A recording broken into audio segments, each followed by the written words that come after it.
Hello everybody, my name is Ferris, and I have a confession to make. I have no hobbies. Or at least I don't have any consistent hobbies. I don't know why, but I have a bad habit of getting invested in a lot of different things and then dropping them immediately afterward as if they were pogs or fidget spinners. In the past year, I have accumulated a dozen unread novels from my bookworm phase. You may have seen that I made a grand total of 2 shiny hunting videos before dropping that altogether, and even though my astronomy phase only lasted for a couple of months, I still have no idea what to do with that Falcon 1 that's just sitting in my backyard. This has been a trend for most of my life, and I don't picture it stopping anytime soon. And one such interest that's currently fizzling out for me is video pinball. Now some of you may be wondering, why would you even like that in the first place? Real pinball is so much better. And that may be true, but there are aspects of virtual pinball that I do prefer over the real thing. For starters, you don't have to leave the house, which is always a plus. It's nice to be able to just play the game without paying for credits, or God forbid blowing thousands of dollars on a personal table. The existence of an online leaderboard is cool because it's fun to see your name slowly climb up the ranks, but most importantly, it's just a chill activity. Since pinball is more muscle memory and doesn't require a whole lot of concentration, it's something I like to have going on in the background while I do something else like watch TV or brainstorm video ideas. Because of all of these factors and more, pinball has become a small activity of mine that has had a slightly longer lifespan than most of the other things I try to get into. In fact, my total playtime for Breath of the Wild is actually half of my total playtime in NES Pinball. How does someone get that invested in a game as simple as this? Well, even I'm starting to reach my limits. Unfortunately, as I put more and more time into this hobby, I did reach a point where I hit peak enjoyment, and the returns since then have become more diminished. Whether the problem is general burnout, the possibility of my skill level reaching its peak, or the fact that my current game and table selections are fairly limited, I am afraid that this may be one interest of mine that I'll be writing on my Falcon 1 sometime soon. But that's not where I want the story to end. I mean, all of the positives I listed are things I still feel to a certain extent, so maybe I do just need a change of pace in order to make this old interest feel fresh again. And I'm willing to find a way to make that happen because I do want to maintain pinball as a consistent hobby. Otherwise, what else am I going to do with my precious free time? It's not like I do anything else for fun after all. So I brainstormed ideas that could potentially revitalize my interest in video pinball, and in search of anything that could make it happen, I turned to one game that's been sitting in my Steam library for a bit, and boy did it do the trick. Even though it's not exactly a pinball game.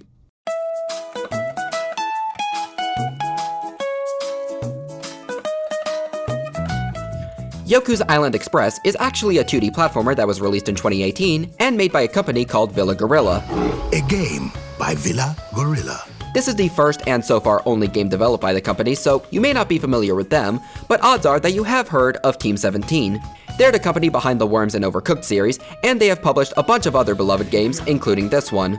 And when I say beloved, I do mean that. Consistently high review scores, overwhelmingly positive user feedback on Steam, award nominations, even winning Best Debut Indie at the 15th Annual British Academy Game Awards, or the Bagas, as I'm sure at least one person calls them.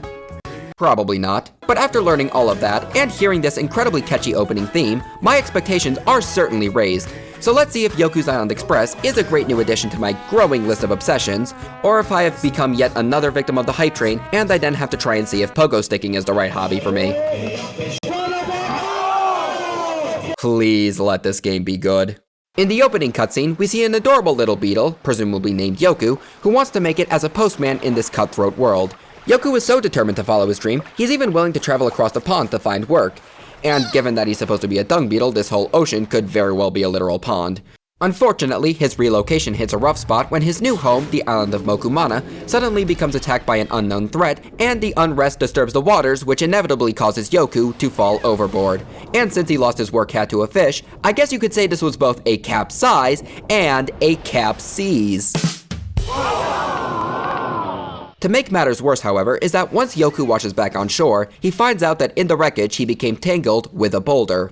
And with no way to break free and no help in sight, things look incredibly bleak for the little beetle. So I believe that the best and most humane thing to do is slowly go back into the ocean and put poor Yoku out of his misery. Just kidding, Yoku can float, somehow. The inside of that rock must look like a Kinder Egg. We may not be able to die so easily, but being confined to a boulder must be some kind of predicament, right?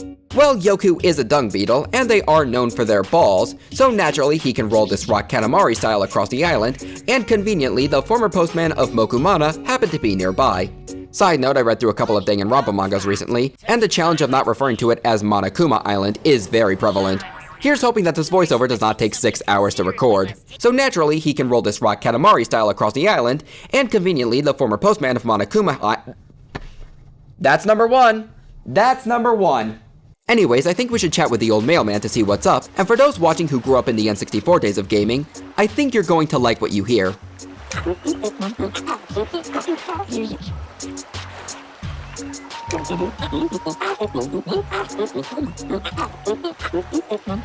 That's right, everyone on the island speaks in nonsensical gibberish, and it's great. Even though I never played Banjo-Kazooie or Donkey Kong 64 myself, I still have a strong appreciation for this kind of vocal style, and it works well here too. It feels very natural for all of these characters, and it gives them even more personality than they would have otherwise. With Post-Pterodactyl, for example, his voice gives him a more mature vibe and shows that he's reached the age of retirement, which I wouldn't have guessed prior because he doesn't look a day over 25. Wait, what's the average lifespan of a pterodactyl? Oh, well, he still looks great for his age. Post-Pterodactyl warns us that something fishy's going on in Mokumana, and that we should be careful before asking us to return his old postal badge to somebody named Nim the Translator. He then takes off without noticing our condition or offering to help out. Jerk. But we're not going to make any progress by sitting around and moping. Nim is quite a ways away, and he resides in the island's main village, which is a place we'll have to go to regardless. So let's get behind our rock, maybe put on some Lonely Rolling Star, and let's get started on our new life.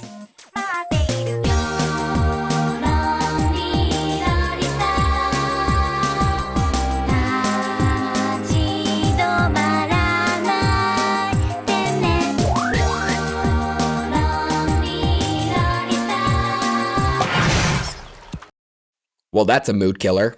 Say hello to the first roadblock of our mailing career. In order to get to the village, we have to cross this pond, but Phosphor, the eel worm thing, won't let us through unless we paid a toll, which in this case is a mushroom resting up north. Now I suppose we could go up there and get him what he wants, but I'm a postal worker, not a goddamn DoorDash driver, and I'm equipped, so let's take this fucker head on and see him try to stop me. Yeah, it's not gonna be that simple. I wonder if I could do that in real life. Can I block the mailman from entering the neighborhood until he buys me Chipotle? Nobody's ever tried it before, so you can't say it doesn't work. But it looks like we're gonna have to do what the eelworm says, and while we're making our way to the mushroom, I'll take this time to discuss the game's main gimmick. At its heart, Yoku's Island Express is a 2D platformer, a genre where the goal is to move a character through a level by running and jumping.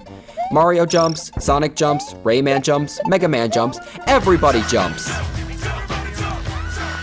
Well, almost everybody. Given the circumstances, it should come as no surprise that Yoku does not have a jump command. So how does he get around? Well, fortunately, Mokumana Island has an environment that functions like a pinball table. Throughout the world, you'll see stray paddles and flippers that you control with the trigger buttons. With them, you can launch Yoku across gaps and help him solve puzzles as well. When you think about it, it is kind of weird that you're controlling both Yoku and the world at the same time, because it's normally one or the other, and nothing in the game states that Yoku has any explicit control over the flippers, so are we the player just supposed to be God or something? Well, whatever the reason may be, it gives the game a strong sense of identity, and this mechanic has a surprising amount of depth to it. Not only does this feature require timing and reaction skills in order to be good at it, but your success is also determined by where you hit the ball and even how you're tilting the analog stick. Think of the pinball stages in Sonic Adventure and Sonic Heroes, minus the claustrophobia, the finicky controls, the overall fact that they're just not good stages. Sometimes the requirement to take a certain path can be a bit precise, sometimes figuring out the solution takes a little trial and error, and sometimes you'll be hearing this sound effect.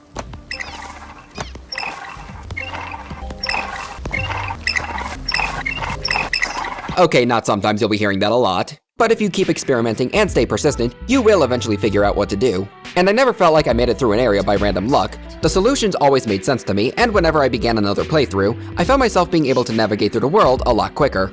But the journey doesn't just ride or die on these mini pinball stages alone, because you also pick up some extra tools along the way that help Yoku navigate the overworld. And the first one we get on our way to the mushroom is a noisemaker, which we can use to break crystals blocking our path, smash pots to gain fruit, the in-game currency, activate objects or interact with characters to solve puzzles, and you can also use it to make all of the in-game audio unusable for your Yoku's Island Express review because I may have gotten a little trigger happy with this thing. In any case, the game developers did not leave the main overworld barren, with these extra puzzles alongside being able to find collectibles that'll end up. Well, I'd rather not ruin the surprise. You are given quite a bit to do outside of pinball, and collectathon-based elements are always welcome in any game for me. I don't want to jinx myself yet, but I'm really enjoying what I see so far, and thank God I don't have to buy a pogo stick. Getting back to our original goal, I eventually made it to the mushroom that the eel requests, or rather demanded we bring him. But this is where things get fun, because we could give him the mushroom, or if you go a little bit to the right, you'll find a secret cave housing a poison mushroom. So now we have a decision to make. Do we want to be the good guy, or do we want to give this fucker a taste of his own medicine? Do we want to make him pay for trying to pick on the little guy? Do we want to be the most diabolical postman to have ever lived since that one from All of the Other Reindeer? On second thought, that sounds terrible. Let's just give him the good mushroom. Besides, you never know when you'll want someone like him as our ally, so I'm confident that I made the right choice. Regardless, we're now able to cross the pond, and we can finally roll on over to Mokumana Village at long last. But first we have to clear out a rabbit nest contaminated with these dust balls. Take care of that, and we go shooting up to the stratosphere, see Mokumana Island's scenic hotspot, the game logo, and then...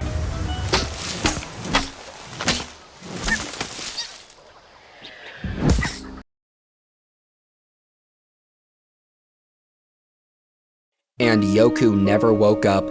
His funeral was held the following day. He was buried with his beloved party whistle, and still, nobody bothered to untie him from that goddamn boulder. Just kidding. Again. Next time you have a debate on who the strongest video game character is, you should bring up the fact that Yoku can carry 5 times his weight, and he literally can't die. But once we finish that and do a little more traversing up the island, now we reach Mokumana Village, and we find Nim, who I guess we caught at a bad time. Alright, Nim, you do you, I'll just be over there. Okay, it's not like that. As it turns out, the commotion we heard in the beginning cutscene was the island's god Mokuma getting attacked by a mysterious God Slayer. The marking on his body is draining him of his life essence, and in order to heal Mokuma, we need to locate 3 chiefs scattered throughout the island because they can perform a ritual that heals him.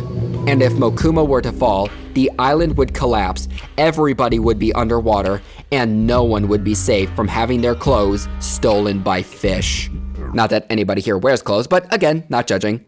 Once Nim gives you your next mission to locate the 3 chiefs, the game starts turning into much more of an adventure, and almost like a Metroidvania-style game. The missions are no longer done in a set order, you now have access to various side quests that don't pertain to the main plotline, and you're now encouraged to explore the entire map, which includes branching paths that may be locked by a flipper you have to access with fruits, and backtracking to places you've already been.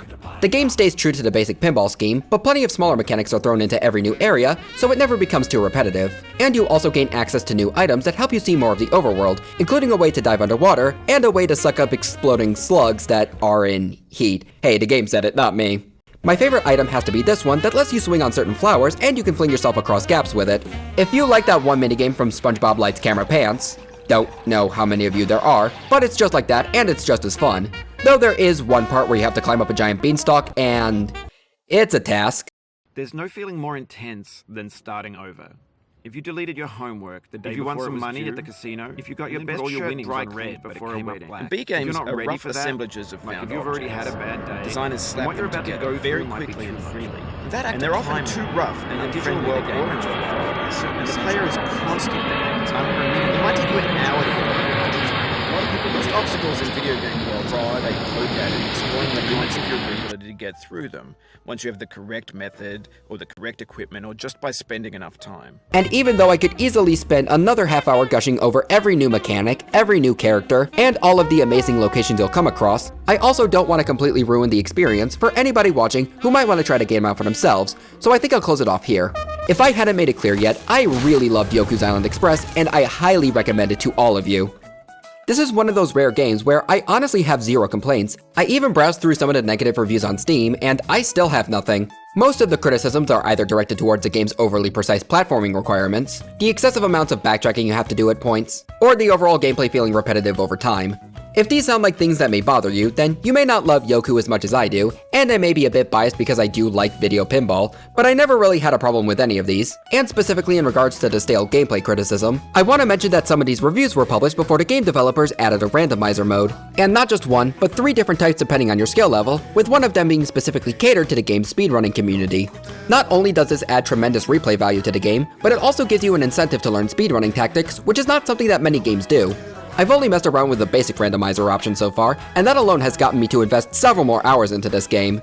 If you're still unsure about whether or not Yoku's Island Express will appeal to you though, a free demo is available on most of the platforms where you can buy the full game, and while you won't see enough to form an opinion on the exploration or backtracking, it's still a pretty complete experience where you can play through most of what we discussed in the video, and you can get a feel for how the game controls. I'd argue the demo on its own is still a really fun game, and if you buy the full version, you're just gonna get a lot more of what you played there.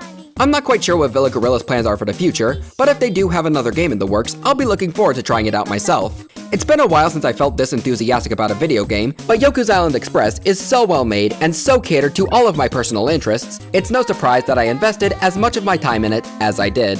To close out this YouTube video that I made in my spare time for no other reason than the mere fact that I enjoy doing this, I am happy to announce that I finally have a consistent hobby. Oh shit.